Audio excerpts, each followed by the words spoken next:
और चलिए अब बात करेंगे उपचुनाव में स्टार वार की, क्योंकि उपचुनाव की जंग जीतने के लिए बीजेपी ने एड़ी चोटी का जोर लगा दिया है। सत्ता और संगठन के साथ स्टार प्रचारकों की पूरी फौज मैदान में उतार दी गई है और मकसद सिर्फ एक है, 7 सीटों पर उपचुनाव की जंग को जीतना।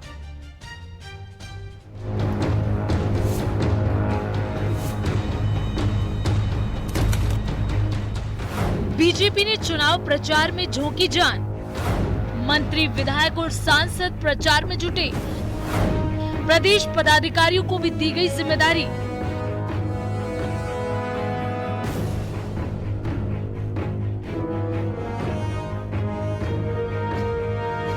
ग्यारह नवंबर की शाम घड़ी जैसे ही 5 बजाएगी, उपचुनाव के लिए प्रचार का शोर थम जाएगा।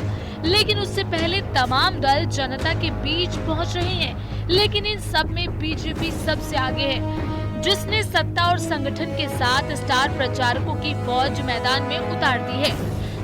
प्रदेश भाजपा ने चुनाव प्रचार में 34 की संख्या में मंत्री, विधायक, सांसद और प्रदेश पदाधिकारियों का प्रवास कार्यक्रम जारी किया है।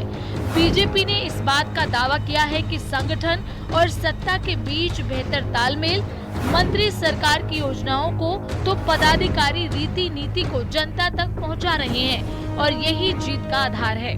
पार्टी नेताओं का दावा है कि बीजेपी संगठन और सत्ता दोनों में बेहतर तालमेल बनाकर चल रही है, जिसके चलते उसकी जीत तय है। आग लगी है राजस्थान में, चुनाव हो रहा है राजस्थान में और भागे फिर रहे हैं महाराष्ट्र में और झारखंड में। अरे भैया, अपने घर का चुनाव तो जीत लो। तो यहाँ पतवार संभालने के लिए तैयार नहीं है, यहाँ चुनाव प्रचार करने के लिए तैयार नहीं है।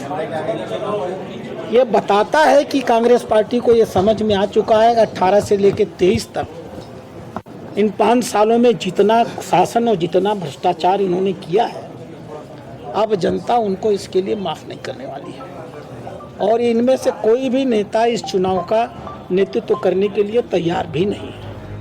एक तरफ जीत का दावा किया जा रहा है तो दूसरी तरफ कांग्रेस पर हमले किए जा रहे हैं। कांग्रेस पर जनता के बीच भ्रम फैलाने का आरोप लगाया जा रहा है। बीजेपी प्रदेश प्रभारी डॉक्टर राधा मोहन दास अग्रवाल ने भी दावा किया है कि पार्टी 7 सीटों पर जीत दर्ज करेगी और कहीं भी कांग्रेस का खाता नहीं खुलेगा।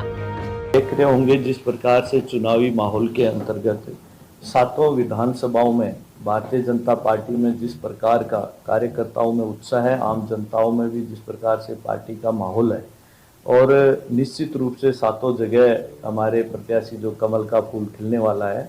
और रही बात प्रवास की, स्टार प्रचारकों की, 7 विधानसभाओं में आप देखेंगे कि प्रतिदिन सभी के प्रवास लग रहे हैं, चाहे हमारे बड़े नेताओं के प्रवास भी लग रहे हैं, जो सामाजिक प्रवास है जातिगत वो भी लग रहे हैं और मोर्चों के सम्मेलन भी चल रहे हैं। अब प्रदेश की 7 सीटों पर होने वाला उपचुनाव आखिरी पड़ाव पर पहुंच गया है, जहां पर कोई भी पार्टी कोई कसर नहीं छोड़ना चाहती है। इधर बीजेपी अपने संगठन के बल पर जीत का दावा कर रही है। ये बात अलग है कि प्रदेश में इन उपचुनाव की सीटों पर जीत हार से किसी भी पार्टी को कोई फर्क नहीं पड़ेगा, लेकिन सत्ता में रहने वाली पार्टी की चुनाव जीतने की जिम्मेदारी ज्यादा हो जाती है।